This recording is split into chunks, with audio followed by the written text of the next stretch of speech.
नाज़रीन, आप देख रहे हैं रेडलाइन इस्लामाबाद स्टूडियो से लाइव। बलूचिस्तान के अंदर बढ़ती हुई दहशतगर्दी अब जंग की शक्ल है। आज पाकिस्तान की तमाम पावर कॉरिडोर की नुमाइंदा क़ुव्वतें वहाँ पर मौजूद थीं।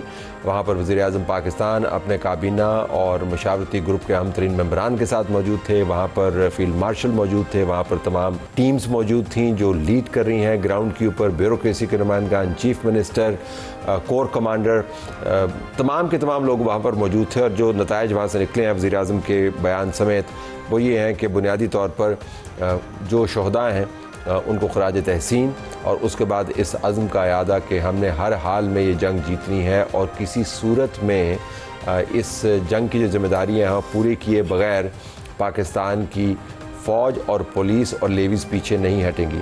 जब तमाम सियासी क़ियादत बलूचिस्तान के अंदर मौजूद हो और ये बयान आपके सामने आए, तो इससे आपको हालात की संगीनी, संजीदगी और उसके साथ साथ जो नया अज़्म और वलवला है, दोनों के शवाहिद आपको मिलते हैं। सेनेटर राना सनाउल्लाह खान जो वज़ीर-ए-आज़म के मशीर बराए सियासी अमूर हैं और हमारे पास मौजूद हैं, अभी बलूचिस्तान से तशरीफ़ लाए, इस मीटिंग के अंदर मौजूद थे। इनसे पूछेंगे कि अगर हम एदाद-ओ-शुमार देखें तो एदाद-ओ-शुमार में तो खैबर पख्तूनख्वा के अंदर भी दहशतगर्दी के वाक़यात हैं, बल्कि जून के अगर मैं एदाद-ओ-शुमार उठा के देखूँ तो वहाँ पर खैबर पख्तूनख्वा में 54 या 56 के करीब दहशतगर्दी के हमले हुए हैं और बलूचिस्तान में कम। तो बलूचिस्तान के बाद क्या खैबर पख्तूनख्वा में भी ऐसी नशिस्त होगी? दूसरे सवालात भी। राना साहब, आपको बहुत शुक्रिया। हम ईरान और अमेरिका के मामलात पर भी बात करेंगे। दोबारा से ये जंग छिड़ चुकी है। पाकिस्तान के आर्मी चीफ और फील्ड मार्शल ने टेलीफोन के ऊपर एक ख़बर के मुताबिक ईरान के वज़ीर ख़ारजा से बात की है। पाकिस्तान ने आउटरीच किया है। कतर जो पाकिस्तान के साथ मिलकर मेज़बानी भी कर चुका है बातचीत के अमल की, वर्जिन स्टॉक स्विट्ज़रलैंड के अंदर, उसने भी कॉल्स की हैं। साथ ईरान के हवाले से गल्फ़ के अंदर एक आपको गम-ओ-गुस्सा भी पाया जाता नज़र आता है।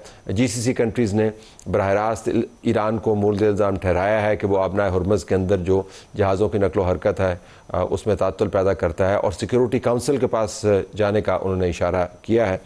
उसके ऊपर भी हम बात करेंगे। डॉक्टर कामरान बुखारी होंगे जो माहिर बैनुल-अक़वामी अमूर के, और कामरान यूसुफ सहाफ़ी इस्लामाबाद से जो इस मामले को बड़े करीब से देखते हैं, लेकिन प्रोग्राम के दूसरे हिस्से में होगा। पहला हम बलूचिस्तान।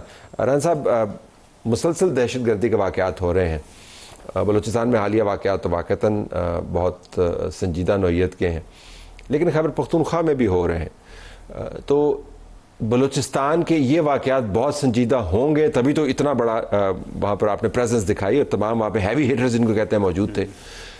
कितनी संजीदा सूरत हाल इस मीटिंग से हमें पता चलता है कि वहाँ पर मौजूद है? मेरा ख़्याल है कि इसको यानी संजीदा सूरत हाल तो खैर ये कोई कल के वाक़या से नहीं, इससे पहले से भी संजीदा भी है, बल्कि इंतहाई संजीदा है। लेकिन इस बात को थोड़ा इस तरह से एनालाइज़ करने की ज़रूरत है कि देखिए, हम जब भी बात करते हैं तो हम कहते हैं कि जी दहशतगर्दी के वाक़यात, हम ये कहते हैं कि जी वहाँ पे अमन जो है वो कायम किया जाएगा, यानी हम इसे एक अमन व अमान की सूरत हाल से मुतल्लिक़ एक मसला समझते हैं। ठीक। जबकि ये बतदरीज KPK में भी यही सूरत हाल है, और अब वो मामला जो है वो बढ़ते बढ़ते जो है वो अफ़गानिस्तान और वहाँ पे मौजूद जो ट्रेनिंग सेंटर हैं और वहाँ पे जो लोग मौजूद हैं उन तक जा पहुँचा, और अब इसमें कोई अबहम नहीं रहा। बलूचिस्तान में भी जो है ये लॉ एंड ऑर्डर की, अमन व अमान की सूरत हाल नहीं है। तो इसको कैसे डिस्क्राइब करेंगे? बल्कि ये एक जंग है जो कि हमारे दुश्मन मुल्क ने हमारे ऊपर मुसल्लत कर दी है, और भले उसके जो फ्रंट फेस पे चेहरे हैं उनमें से कुछ चेहरे जो हैं वो हमारे जाने पहचाने इस तरह से हैं कि वो पहले वहाँ पे बलूचिस्तान में जो है वो दहशतगर्दी की जो है वो कार्रवाइयों में मुलव्वस थे। लेकिन अगर हम इसे ये समझें कि ये अमन व अमान की सूरत हाल है और अमन कायम करने के लिए जो है इससे निपटा जाएगा, नहीं, ये एक जंग है और ये हमारे दुश्मन मुल्क इसमें उसके मुलव्वस होने में अब कोई शक व शुबा नहीं है। और अफ़गानिस्तान उसमें शामिल है, इंडिया उसमें जो है वो शामिल है। और ये एक जंग है, इसको जंग समझ के लड़ा जाना चाहिए और ये समझा जाना चाहिए और इसके ऊपर पूरी इसके ऊपर क्लैरिटी होनी चाहिए कि ये जो है ये एक दुश्मन मुल्क की तरफ से ये पाकिस्तान के ऊपर हमला है। पाकिस्तान के ऊपर हमला है, पाकिस्तान के शहर इसमें मौजूद हैं, पाकिस्तान के जो सियाही मुकामात हैं वो मौजूद हैं, पाकिस्तान की फाइनेंशियल शहरग्स इसमें मौजूद हैं, सड़कें मौजूद हैं, ब्रिजेस मौजूद हैं। तो दुश्मन से ये जंग जो है अब वाज़े हो गया है कि इसको हमने दहशतगर्दी के आम वाक़यात के तौर पर तज़िया नहीं करना। तो आज की मीटिंग के बाद अब चूँकि ये साबित हो गया ये जंग है, तो क्या फिर आप ऐसा करेंगे जिससे पहले हमने नहीं किया? आपने कहा कि बतदरीज हम पर मुसल्लत की गई, तो ज़ाहिर जो पहले पॉलिसी थी तमाम कुर्बानियों के बावजूद और कामयाबियों के बावजूद वो शायद अब आपको तब्दील करनी पड़े, तो वो किस तरह तब्दील होगी, गियर कैसे बदलेंगे? नहीं देखिए, इसमें जो है ये इसको इस तरह से लेना कि जी ये कुछ दहशतगर्दी के वाक़यात हो रहे हैं, उनके पीछे कुछ लोग जो है वो मुलव्वस हैं, तो उनके साथ जो है वो आप जो है वो मुकाबला कर रहे हैं। अब मामला ये है कि इसके पीछे तो एक आपका पूरा जो है वो एक दुश्मन मुल्क है वो मौजूद है।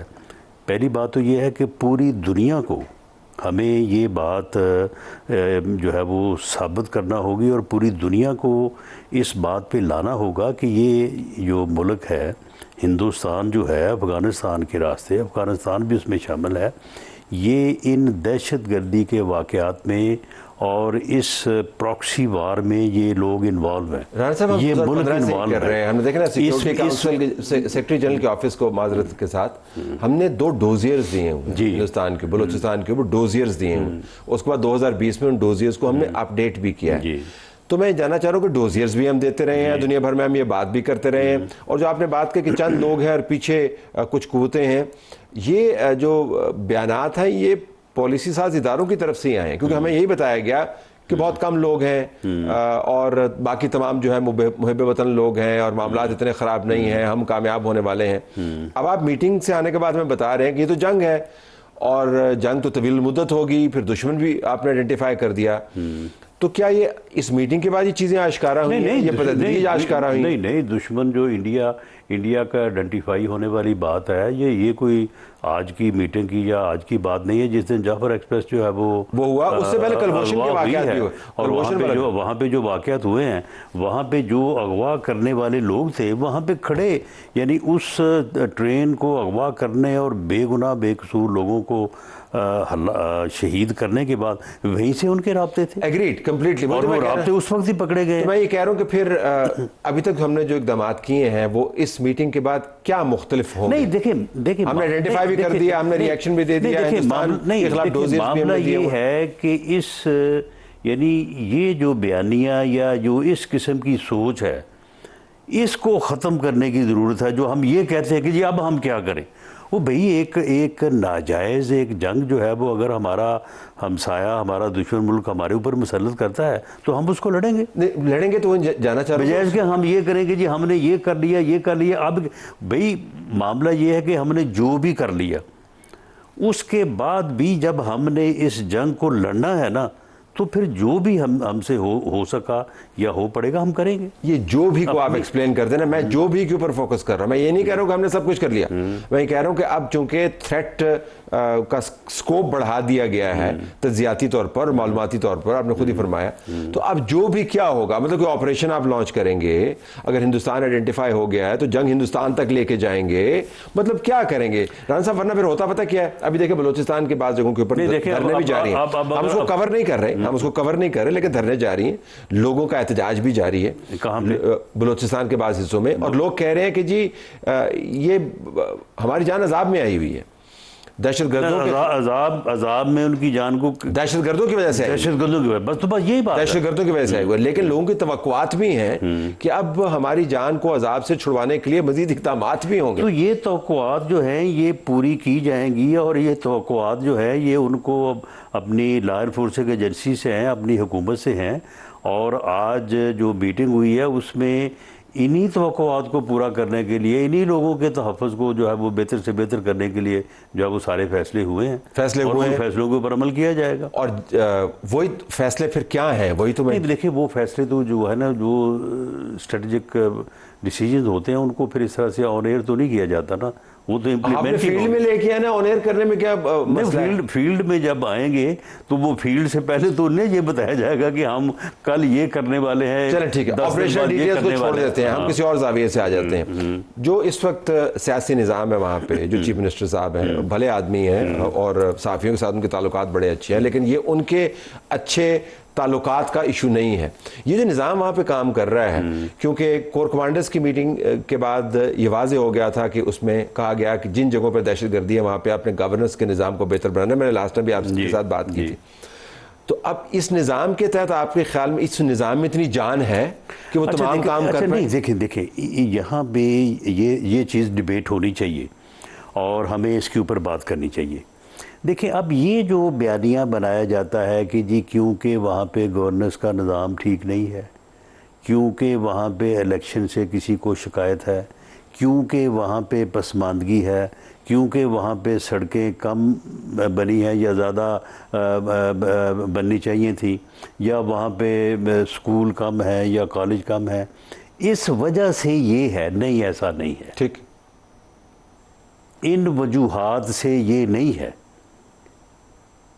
कभी भी बीएलए का और अब बीएलए और उसके साथ जो फितना अल ख्वारिज टीटीपी का आपस में जो गठजोड़ हुआ है, ये पाकिस्तान के ख़िलाफ़ है। वो पाकिस्तान को जो है वो तोड़ना चाहते हैं, वो पाकिस्तान के दुश्मन है। उनका कभी ये ना मुतालबा रहा है ना आज है कि वहाँ पे सियासी निज़ाम क्यों ख़राब है या सियासी निज़ाम ठीक होना चाहिए। ठीक होना चाहिए, मैं ये नहीं कहता कि ठीक नहीं होना चाहिए, और ना वहाँ पे उनका मुतालबा कोई रोड्स का है, ना ब्रिजेस का, बल्कि वो तो ब्रिजेस को, रोड्स को उड़ाते हैं। वो तो वो लोग जो वहाँ पे जाके डेवलपमेंट का काम करते हैं, कंपनीज, उन कंपनीज मैं सिर्फ ये कह रहा हूँ कि एक कंपोनेंट जो है, और ये हमें बारहा मिलिट्री की ब्रीफिंग इन इश्यूज को मैं ये कहने वाला हूँ, गवर्नेंस के ऊपर मैं ये कहने वाला हूँ कि गवर्नेंस के इश्यूज को अलहदा डील किया जाना चाहिए और उनको सेटल किया जाना चाहिए। कोर कमांडर्स और मकामी तौर पे जो लोग इस बात से जो है वो इस बात के अगेंस्ट जो बात करते हैं, उनकी बात सुनी जानी चाहिए। लेकिन आपके कोर कमांडर्स की जो प्रेस स्टेटमेंट जारी हुई, उसके अंदर गुड गवर्नेंस को दहशतगर्दी के पैराए में बयान किया गया।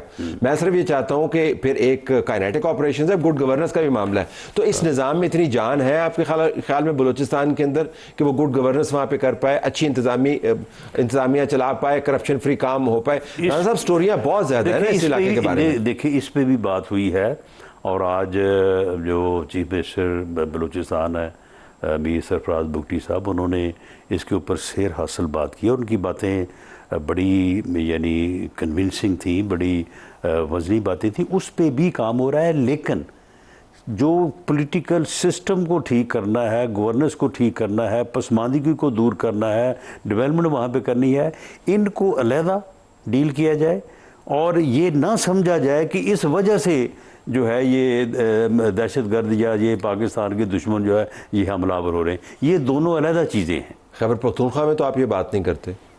आपकी जमात का तो आर्गूमेंट बिल्कुल इसके ऑपोजिट है। आप तो कहते हैं वहाँ पे दहशतगर्दी इस वजह से कि हुकूमत ने कमी है, आप कहते हैं दहशतगर्दी इस वजह से कि ये हुकूमत जो है वो दो नंबरियाँ करती है। हमने कभी नहीं ये कहा। आप हमेशा खैबर नहीं सुन लें, आप कहते हैं कि वहाँ के सियासी मसाइल की वजह से दहशतगर्दी बढ़ कर रहे हैं। आप गड़बड़ कर रहे हैं। मैं गड़बड़ नहीं कर रहा। नहीं कर रहे हैं, आप गड़बड़ कर रहे हैं। देखिए हमने जो है वो कभी ये नहीं कहा कि जो अफ़गानिस्तान में जो ट्रेनिंग कैंप्स बने हुए हैं या अफ़गानिस्तान की ज़मीन जो है वो हमारे ख़िलाफ़ दहशतगर्दी की इस्तेमाल हो रही है और वो अफ़गानिस्तान वो KPK की सूबाई हुकूमत कर रही है, हमने ये कभी नहीं कहा।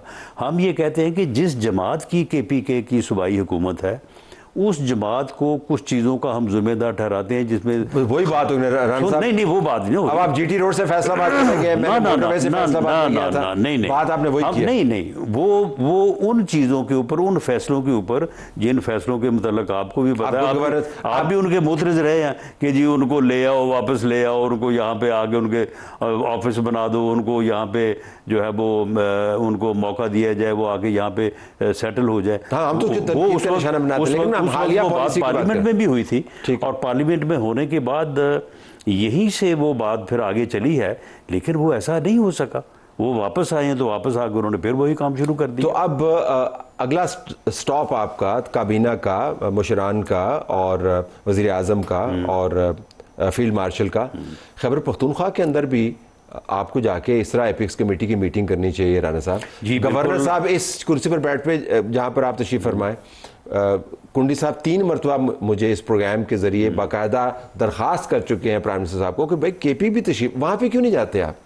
देखिए, एपेक्स कमेटी की मीटिंग बिल्कुल केपी में होनी चाहिए। मैं इसे जो है वो इसकी अहमियत से इनकार नहीं करता, लेकिन मामला ये कि हमेशा ये सूबाई हुकूमत ही इसको होस्ट करती है। आज भी साहब प्राइम मिनिस्टर ने जाना है, फील्ड मार्शल ने जाना है, सूबाई हुकूमत ने इनकार थोड़ी करना है। इनकार आप उनको बुलाते हैं तो वो आपके साथ यहाँ पर इस्लामाबाद मीटिंग करने के लिए आ जाते हैं। ऐसा भी हो सकता है कि वो हम वहाँ पे जाएं और वो कहीं और पहुंचे हुए वहाँ पे आगे खड़े हों। आपको पता है, चले, अगर ऐसा नहीं होगा आपको पता है अंदर से जब कॉल जाती है तो वो आपकी बात मान लेते हैं ना। अच्छी बात है। बहरहाल इस हद तक उनको जो है वो कोऑपरेशन जो है वो करनी चाहिए। बिल्कुल केपीके के मामलात भी और बलूचिस्तान के मामलात भी जो हैं उनकी अब हदूद जो है वो हमारी सरहदों के अंदर नहीं बल्कि उससे बाहर हैं, और जो इश्यूज़ गवर्नेंस के हैं, जो इशू डेवलपमेंट के हैं, जो लोगों की यानी ऐसी ज़रूरियात के हैं जिसकी वजह से लोग परेशान होते हैं, उनको हमें अलहदा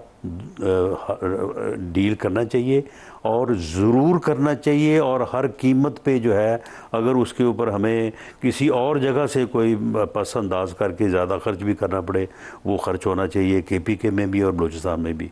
और ये जो इस वक्त जंग जो है, जो हमारे दुश्मन मुल्क ने मार्का हक में ज़िल्लत उठाने के बाद, और अब जो पाकिस्तान को पूरी दुनिया में जो एक इज़्ज़त मिली है, उसके बोझ और हसद में जो है वो पाकिस्तान को उलझाने के लिए ये जो हमारे ऊपर मसलत की है, हमें इसको इसी तरह से लेना चाहिए और इसी तरह से जंग तो वैसे पूरी कौम को लड़ना चाहिए। राना साहब, जंग तो मार्का एक्ट से पहले की जा रही है ना ये पाकिस्तान के खिलाफ, लेकिन इस तरह से जारी नहीं थी। तो वही तो मैं इस तरह की हमायत जारी नहीं थी, इस तरह की मुदाखलत थी पहले भी, लेकिन इस तरह की नहीं थी। फ़र्क क्या है? पैसे ज़्यादा दे रहे हैं, वेपन ज़्यादा दे रहे हैं, तंजीम साजी ज़्यादा उन्होंने कर ली है, क्या है? इसराइल बीच में आ गया है, कुछ बताएं तो सही। मटेरियली क्या चेंज? जितनी बातें जो की है सारी सच हैं। ये सब कुछ सच है? ये सब कुछ सच है। जो कुछ आपने कहा है, जो आखिर में आपने कहा ना कि इसराइल बीच में आ गया है, ये भी काफ़ी हद तक सच है। यानी अब उसमें जो है वो टेक्नोलॉजी का जो वो इस्तेमाल कर रहे हैं, ये तो इनके लिए जो है वो इनके बस की बात ही नहीं थी। ये तो वहीं से उनको ये सारी चीज़ें जो हैं दी जा रही हैं या ट्रेनिंग दी जा रही हैं या मिल रही हैं। तो इसका इसी लेवल के ऊपर पूरी कौम को ये जान के और इस बात का इदराक करके कि ये पाकिस्तान के ख़िलाफ़ जंग है और ये पाकिस्तान के दुश्मनों ने हमारे ऊपर मसलत की है, इसको इस अंदाज से लड़ना चाहिए।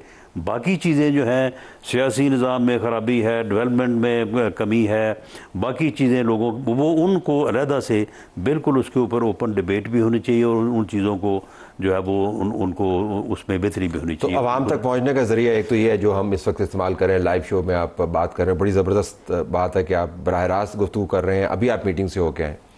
दूसरा तरीका है कि उनके नुमाइंदगान के ज़रिए आवाम तक पैगाम पहुँचाया जाए। जो पार्लिमान है तो उसको भी एतमाद में लेने का इस मीटिंग के बाद कोई एहतमाम आप करें? इस मीटिंग के बाद क्या, इस मीटिंग में भी इसके ऊपर बात हुई है। पार्लिमान को तो एतमाद में आपने लेना है ना। पार्लिमान में एतमाद से मुराद वज़ीर आज़म को वहाँ पर स्टेटमेंट जारी करेंगे, फाइंडिंग्स देंगे, क्या एक जो पॉलिटिकल गवर्नमेंट है वो मरकज़ में सूबे में, उस गवर्नमेंट की जो है ये जिम्मेदारी है कि वो पार्लिमान और अवाम के एतमाद के ऊपर जो है वो पूरा उतरे। और पार्टीज़ को ऑल पार्टीज़ कॉन्फ्रेंस टाइप को इस तरह का बुलाने का आपका है इरादा? क्योंकि वो पार्टीज हमेशा ये कहती हैं जी कि आप हमें असल इश्यूज़ के ऊपर इंगेज नहीं करते हैं। अगर हम एतराज़ उनके ऊपर करते हैं, जब आपको बुलाते हैं तो आप आते नहीं, लेकिन आप तो अपनी जिम्मेदारी पूरी करें, क्योंकि आपने कौमी जिम्मेदारी की बात की है, आपने जंग की बात की है, संजीदा हालात की बात की है, तो पार्लियामान समेत आपको, चीफ मिनिस्टर समेत सबको इसकी ब्रीफिंग देनी चाहिए। इसमें पहले तो अगर ये मुनासिब हो, इसके ऊपर बात हो रही है कि KPK में तो एक ऑल पार्टीज कॉन्फ्रेंस आपके इल्म में है कि ये पिछले दिनों हुई भी थी और उसमें अच्छी गुफ्तगू हुई, सभी ने जो है वो उसमें शिरकत की।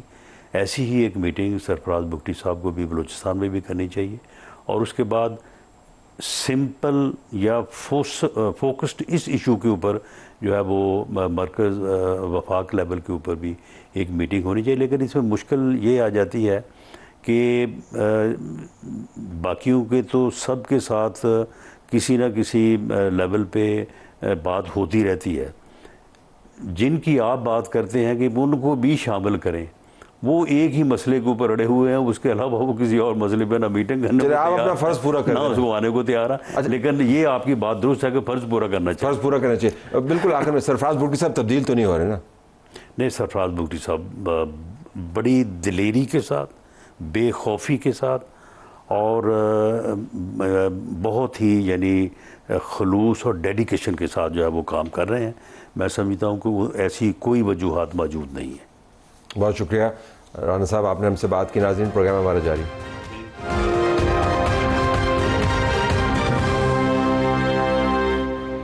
नाज़रीन, आबनाए हुर्मुज़ दोबारा से अमेरिका और ईरान के दरमियान एक जंग का ट्रिगर बन गया है। पिछले 2 दिन के अंदर अमेरिका ने 170 से ज़्यादा ईरान के अंदर ठिकानों पर निशाना लगाया। ईरान की तरफ से अभी जो हमलों की तफसील आई है, 42 के करीब उन्होंने काउंटर अटैक किया है, जिसमें गल्फ़ रियासतों के अंदर उनके बयान के मुताबिक अमरीकी असासों के ऊपर हमले शामिल हैं। इस वक्त मैं आपको बता सकता हूँ कि CNN ये रिपोर्ट कर रहा है कि पाकिस्तान और Qatar are working to bring US and Iran together to the negotiating table. इससे पहले कामरान यूसुफ साहब जो हमारे साफ़ी हमारे साथ मौजूद हैं इस्लामाबाद से, उन्होंने भी ये ट्वीट किया था कि पाकिस्तान की तरफ से एक आउटरीच हुई है ईरानियन लीडरशिप के साथ, और शायद पाकिस्तान के जो फील्ड मार्शल उन्होंने बातचीत की है फ़ोन के ऊपर। कामरान यूसुफ, आपका बहुत शुक्रिया, आपने हमें ज्वाइन किया। डॉक्टर कामरान बुखारी भी हमारे साथ मौजूद हैं, माहिर बैनुल-अक़वामी अमूर के और senior director news line institute for strategy and policy in Washington. Kamran, आपका ट्वीट तो मेरे सामने है, अगर क्विकली मैं आपसे पूछ पाऊँ कि ये जो अभी हम कोशिश कर रहे हैं दोबारा से बातचीत हो, और कतर भी अब रिपोर्ट हो रहा है कि उसमें इन्वॉल्व है, आपको इसमें कितनी जान नज़र आती है? हमारी पुश जो है वो कितनी स्ट्रॉन्ग है, क्योंकि हालात वहाँ से बतदरीज ख़राबी की तरफ जाते हुए नज़र आ रहे हैं? मेरे ख्याल में पुश तो काफ़ी सीरियस है। पाकिस्तान तो पहले दिन से कोशिश कर रहा है कि इसका एक डिप्लोमेटिक सोल्यूशन निकले, और मेरे ख्याल में पाकिस्तान के लिए ये थोड़ा हैरान कुन बात भी नहीं है, ऑल्दो ये एस्केलेशन बड़ी डेंजरस है। अगर आप देखें तो even before the signing off the MOU कई ऐसे मौके आए जब लगा कि शायद सारा प्रोसेस कोलैप्स कर जाएगा। तो मुझे लगता है कि पाकिस्तान कहीं ना कहीं यूज टू बी हो गया है, एंड दे अंडरस्टैंड कि इसमें उतार चढ़ाव आते रहेंगे। लेकिन इस मरतबा ऑब्वियसली जो लेवल ऑफ एस्केलेशन है वो काफ़ी ज़्यादा था। ईरान की तरफ से बताया जा रहा है कि उनकी कैजुअल्टीज़ भी हुई हैं। फिर अमेरिकी सदर ट्रंप ने ये कहा कि as far as he is concerned ये MOU जो है या सीज़ फायर ख़त्म हो गई है। तो डॉन्टिंग टास्क ज़रूर है, लेकिन as usual Pakistan is not giving up. As I said कि जैसे ही ये एस्केलेशन बढ़ रही थी तो पाकिस्तान की तरफ से दोनों जो फ्रीकैन है, अमेरिका और ईरान, रीच आउट हुई है, और ईरान की सरकारी मीडिया ने तो कंफर्म किया है कि ईरान के फॉरेन मिनिस्टर अब्बास अरागची की पाकिस्तान के फील्ड मार्शल के साथ बातचीत हुई है।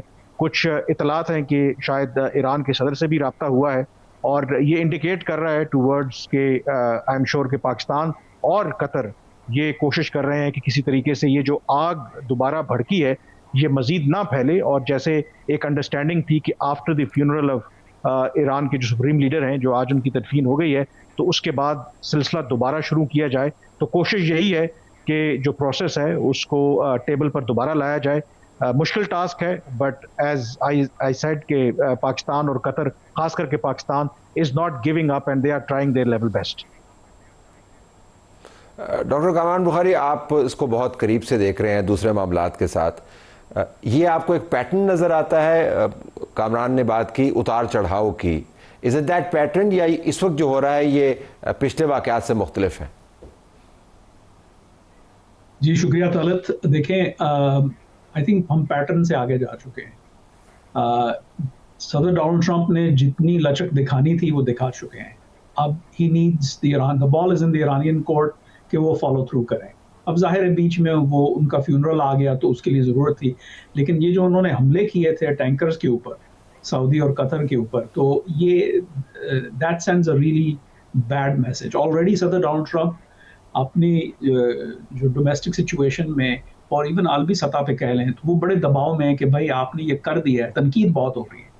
तो अगर उनकी जानिब से, ईरान की जानिब से इस किस्म की जारहाना कार्रवाई आती है, then he has no choice left. और फिर ये है कि इसमें पाकिस्तान के लिए भी ख़तरा है, क्योंकि एक पॉइंट पे आके ये भी हो सकता है कि ट्रंप इंतज़ामिया ये समझे कि अब ये पाकिस्तान के बस की बात नहीं है, because the Iranians are playing the Pakistanis.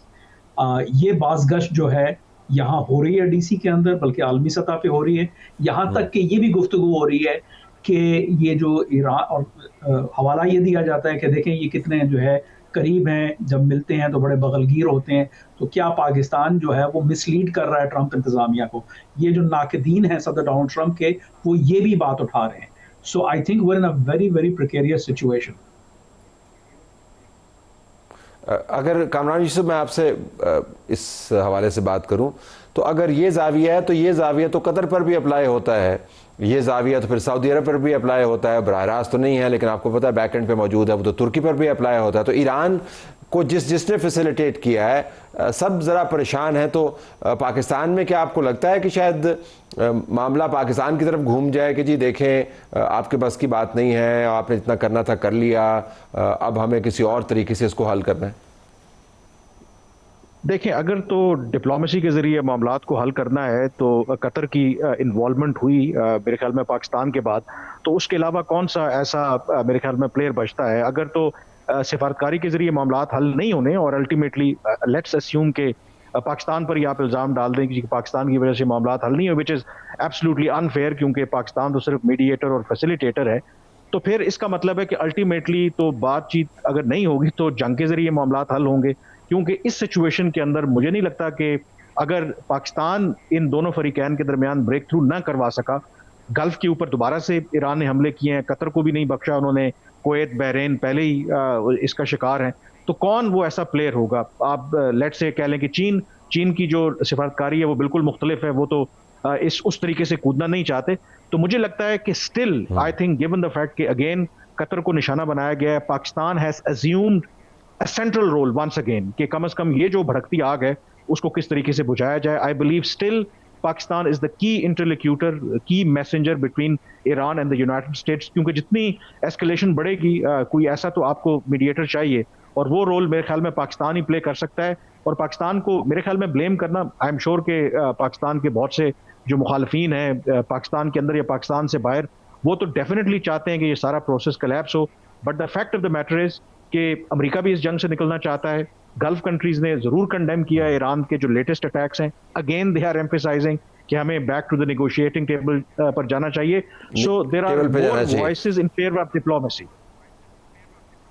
Okay, मैं अब एक छोटा सा ब्रेक लूंगा, लेकिन बेहतरीन बात है वो सवाल डॉक्टर कामरान आपके पास छोड़ा जाता है, और कामरान यूसुफ आप भी इसका तजिया कीजिएगा कि ईरान के मफरूज़े क्या हैं जिनकी बुनियाद के ऊपर वो ये काम कर रहा है, मतलब वो क्या समझता है कि उसको क्या हासिल होगा। ज़रा उनका जो प्लान है उसको भी हमने मैप करना है ब्रेक के बाद।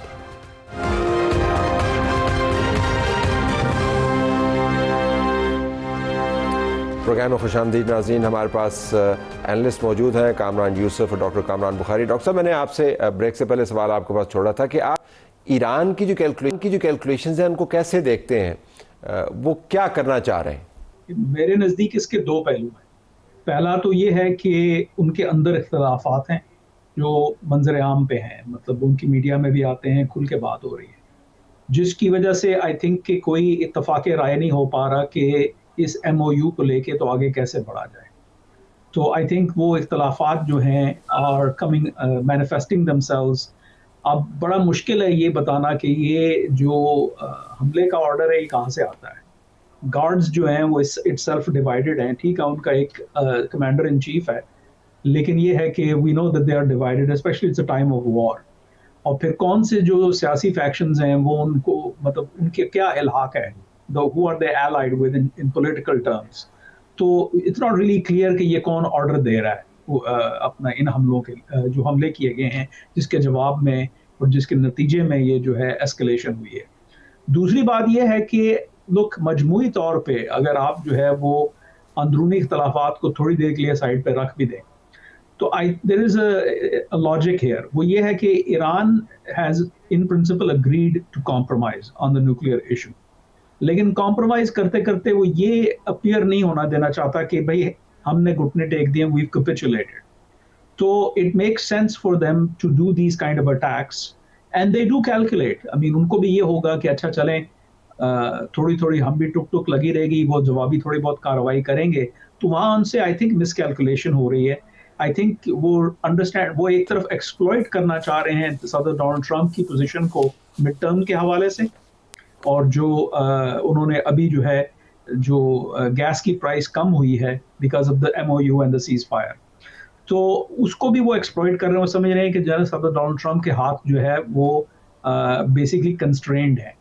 सो I think that's where the miscalculation is happening, because उन्होंने एक तरफ ईरान की जो क़यादत है वो अगर ये चाहती है कि भाई वो इस मामले को एक्सप्लॉइट करें और फिर वो अपनी इंफॉर्मेशन ऑपरेशंस करते हैं, जिसकी बाज़गश फिर मगरबी मीडिया में होती है, और मगरबी मीडिया भी आजकल जो है उसको हुक लाइन एंड सिंकर जो है वो कंज्यूम कर रहा है। वहाँ पे कोई क्रिटिकल, जितना क्रिटिसाइज डोनाल्ड ट्रंप को किया जाता है उतना ईरान के बयानात को नहीं किया जाता, बल्कि उनको जू का तू लेके तो डोनाल्ड ट्रंप के ऊपर क्रिटिसिज्म होती है। तो फिर सदर डोनाल्ड ट्रंप जो है उनकी सियासी पोजीशन मुश्किल में पड़ जाती है। वो धड़े जो कहते हैं कि जी आपने गलत काम किया है, ये जो जंग जारी रहनी चाहिए थी and you needed to bring them to their knees, तो फिर वो लोग उनको जो उसके दबाव में आते हैं, और फिर सदर डोनाल्ड ट्रंप जो है has very little room to manoeuvre. ठीक है, अगर कामरान यूसुफ मैं आपसे पूछ पाऊँ, पाकिस्तान एक मीडिएटर है, आपने पहले ये बताया, लेकिन एक एक्टिव मीडिएटर है जिसने बहुत ही हाइपर डिप्लोमेसी भी एट टाइम्स की। पाकिस्तान के जो फील्ड मार्शल हैं अपनी टॉप ब्रास के साथ ईरान के अंदर मौजूद थे, और वैसे भी हमने देखा कि ये वैसा मीडिएटर नहीं है कि आपने लोगों को बिठा दिया, उनको चाय पिला दी। लेकिन जब रूम है टू मैनूवर वो कम होती जा रही है, जिस किस्म की तशरीह हमारे सामने आती है इस्लामाबाद मेमोरेंडम ऑफ अंडरस्टैंडिंग की, डोनाल्ड ट्रंप ने तो ये भी कह दिया कि मेरी नज़र में ये ख़त्म हो गया।